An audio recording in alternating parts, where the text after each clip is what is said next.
Hello guys, कैसे हो आप लोग। होप आप लोग सब लोग अच्छे होंगे। आज हम लोग वेक्टर लॉ ऑफ एडिशन के बारे में पढ़ेंगे। ठीक है, वेक्टर लॉ ऑफ एडिशन क्या होता है। वेक्टर लॉ ऑफ एडिशन, तो वेक्टर लॉ ऑफ एडिशन के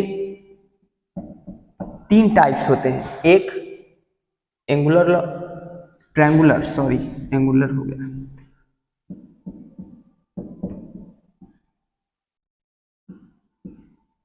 ट्रायंगल लॉ ऑफ एडिशन। ठीक है, सेकेंड पैरेललोग्राम, PARALL।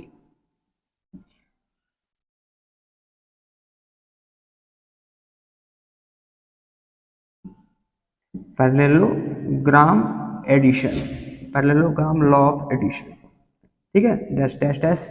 एक होता है तीसरा polygon, polygon law of addition.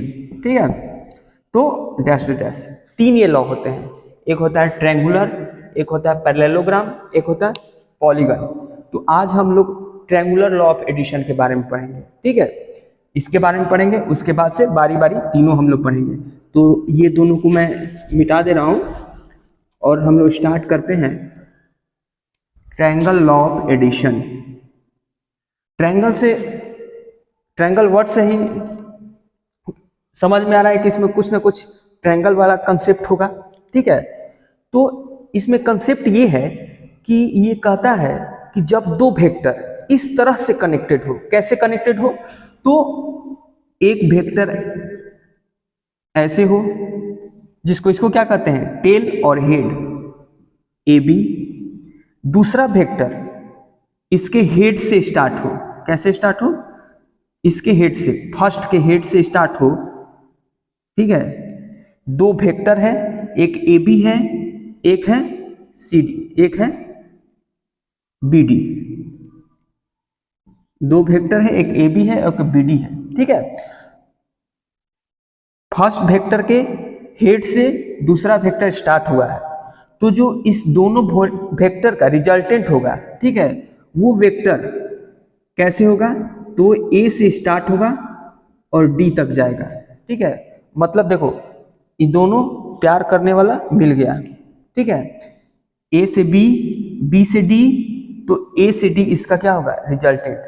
Triangular law of addition ये कहता है कि जब दो वेक्टर इस तरह से कनेक्टेड हो कि फर्स्ट का हेड, ठीक है, दूसरे के टेल से कनेक्टेड हो।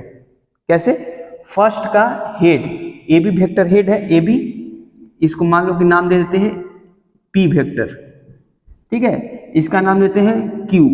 ठीक है, तो ये जो P वेक्टर का हेड है और Q वेक्टर का टेल है, वो एक दूसरे के क्या हुआ है, समझ रहे हो, कनेक्टेड है।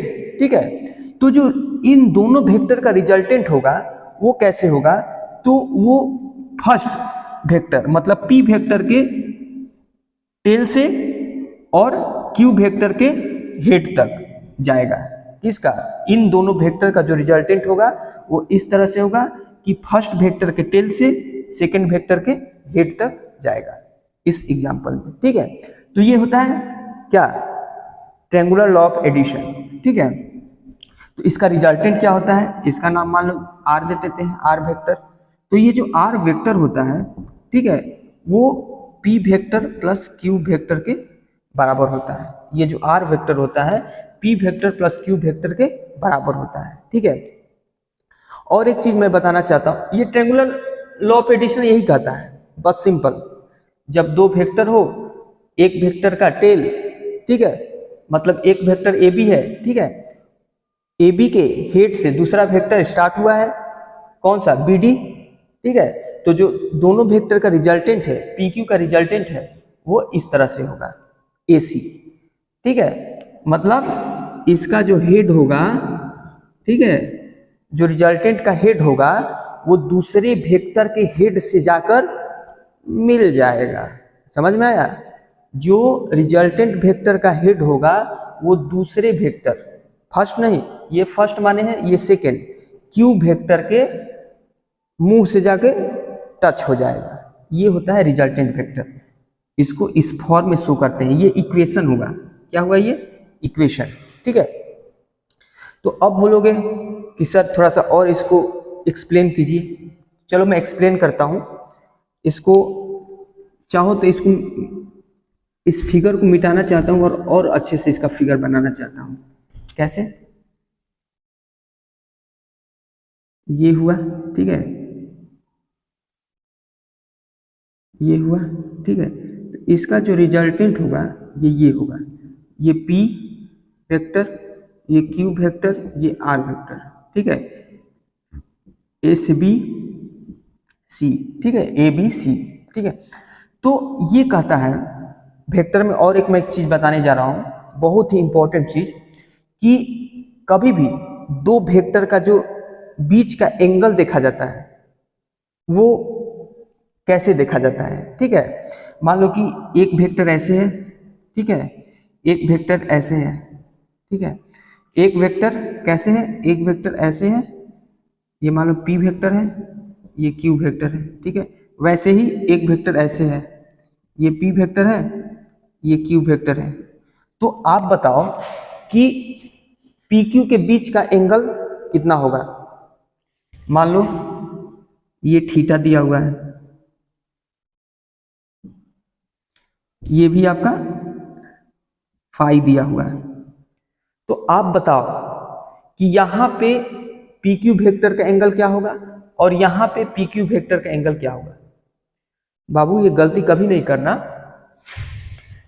PQ देखो, यहां पे जो PQ वेक्टर का एंगल होगा वो क्या होगा, angle between P and Q vector, P and Q vector is, यहां पे होगा थीटा, यहां पे क्या होगा थीटा, ठीक है। जबकि इसमें क्या होगा, इसको थोड़ा सा और इधर बनाता हूं। मैंने बताया कि ये वेक्टर ऐसे है और ये वेक्टर ऐसे है। अब आपको बताना है कि इसके बीच का एंगल कितना होगा, जबकि ये दिया हुआ फाई। अब आपको बताना है कि इसके बीच का एंगल कितना होगा। तो सिंपल है, आप क्या करो कि कभी भी याद रखो, जब हेड और टेल मिले या टेल और हेड मिले, ध्यान देना, जब हेड और टेल मिले या टेल और हेड मिले तो वो उसके द्वारा बनाया हुआ एंगल, मतलब दोनों डिफरेंट हो, हेड टेल हो या टेल हेड हो, दोनों क्या हो, डिफरेंट हो, ठीक है। तो उसके द्वारा बनाया हुआ एंगल इन दोनों वेक्टर के एंगल के इक्वल नहीं होगा। बात याद रखना, जब एक पॉइंट पे सेम ना मिले, मतलब टेल टेल ना मिले या हेड हेड ना मिले, क्या मिले, हेड टेल मिले या टेल हेड मिले, ठीक है। जैसे यहां पे मिल रहा है हेड और टेल, तो इन दोनों वेक्टर के बीच का जो एंगल होगा वो फाई नहीं होगा। जबकि यहां पे देखो, यहां पे दोनों क्या मिल रहा था, टेल, यहां पर भी टेल, ठीक है। तो इन दोनों के बीच का एंगल ये थीटा हो गया, ठीक है। यदि सेम मिलेगा, टेल टेल मिले या हेड हेड मिले, तो उसके द्वारा जो बनाया हुआ एंगल होगा वो दोनों वेक्टर का एंगल होगा। लेकिन जब हेड टेल मिले और टेल हेड मिले तो उसके द्वारा बनाया हुआ एंगल वो दोनों वेक्टर का एंगल नहीं होगा। उसका एंगल कैसे निकालेंगे, सिंपल, किसी एक वेक्टर को आगे की ओर ले जाएंगे, बढ़ा देंगे आगे, ठीक है, ये वेक्टर को आगे बढ़ा दिए। एक और बात, कोई भी वेक्टर आप बनाते हो, जैसे मान लो ये वेक्टर है, ठीक है, तो इसको उठा के कहीं भी तुम ले जा सकते हो, सेम मैग्नीट्यूड और सेम डायरेक्शन में, वेक्टर चेंज नहीं होगा। कोई भी वेक्टर को एक जगह से, जैसे मान लो ये पटना है, इसी वेक्टर को दिल्ली भी लेकर जा सकते हो, बट उसका मैग्नीट्यूड और एंगल को तुमको चेंज नहीं करना होगा, मैग्नीट्यूड और एंगल को सेम रखना होगा, ठीक है। तो वो वेक्टर चेंज नहीं होता है, समझ गए। यदि एक वेक्टर को उसके मैग्नीट्यूड को बिना चेंज किए हुए, डायरेक्शन को बिना चेंज किए हुए एक जगह से तुम कहीं भी ले जा रहे हो तो वो वेक्टर चेंज नहीं होगा, ठीक है, समझ रहे हो।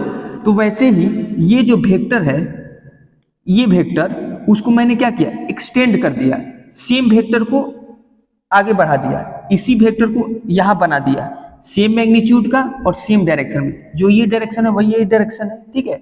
तो अब देखो इसका टेल, अभी ये वेक्टर, यही वाला वेक्टर उठा के यहाँ रख दिया, तो ये बताओ कि ये भी टेल हो गया, ये भी टेल हो गया, दोनों टेल मिल रहा है, तो ये वाला जो एंगल होगा, समझ रहे हो, ये वाला एंगल कौन सा, 180 डिग्री माइनस 5, ये जो एंगल होगा वो angle P and Q vector का होगा।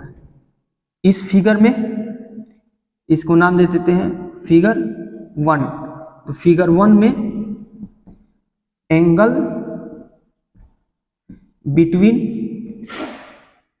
P vector and Q vector is 180 degree minus 5। बात समझना, इसमें एंगल क्या हो गया 180 डिग्री 5, जबकि इसमें थीटा। क्यों? क्योंकि यहां पे इन दोनों जो पी वेक्टर है और क्यू वेक्टर है, दोनों का टेल मिल रहा है। तो बात याद रखना, जब दो वेक्टर का टेल टेल एक साथ ज्वाइंट हो या हेड हेड एक साथ ज्वाइंट हो, तो उसके बीच बना एंगल उन दोनों वेक्टर का एंगल के बराबर होगा, ठीक है। लेकिन जब दो वेक्टर मिल रहे हो, ठीक है, दो वेक्टर मिल रहे हो, लेकिन वो कैसे मिल रहे हैं, उनका हेड टेल मिल रहा है या टेल हेड मिल रहा है, तो उसके द्वारा बनाया हुआ एंगल उन दोनों वेक्टर के एंगल के इक्वल नहीं होगा, उसको आपको एक्सटेंड करना होगा, ठीक है, और टेल को मिलाना होगा या हेड हेड को मिलाना होगा, और उसके बीच में जो एंगल बनेगा वही एंगल जो दोनों वेक्टर है उसके बीच का एंगल होगा। बात क्लियर हुआ? ये बहुत ही इंपॉर्टेंट थ्योरी है, ठीक है, बहुत ही इंपॉर्टेंट नॉलेज है, ये आपको जानना ही होगा, ये आपको समझना होगा, ठीक है। बच्चे गलती यहीं पे कर देते हैं, समझे, कि एंगल कैसे देखें, समझ रहे हो। एंगल देखने के लिए आपको ध्यान रखना होगा कि जब दो वेक्टर टेल टू टेल मिले या हेड टू हेड मिले, तभी उसके बीच का एंगल दोनों वेक्टर का बीच का एंगल होगा। अदरवाइज यदि हेड टेल मिले या टेल हेड मिले, तो उसके द्वारा बनाया हुआ एंगल दोनों वेक्टर का एंगल के बराबर नहीं होगा। बोलो बच्चों, बोलो दोस्त, समझे? यदि समझ में आया है तो इसके आगे हम लोग नेक्स्ट वीडियो अगले दिन बनाएंगे, इसको डिराइव करेंगे, ये ट्रायंगुलर लॉ ऑफ वेक्टर को कैसे, इसके फॉर्मूला को डिराइव करेंगे। थैंक यू फ्रेंड्स, यदि मेरा ये वीडियो अच्छा लगा हो तो इसको सब्सक्राइब करें और लाइक करें। जय हिंद, जय भारत।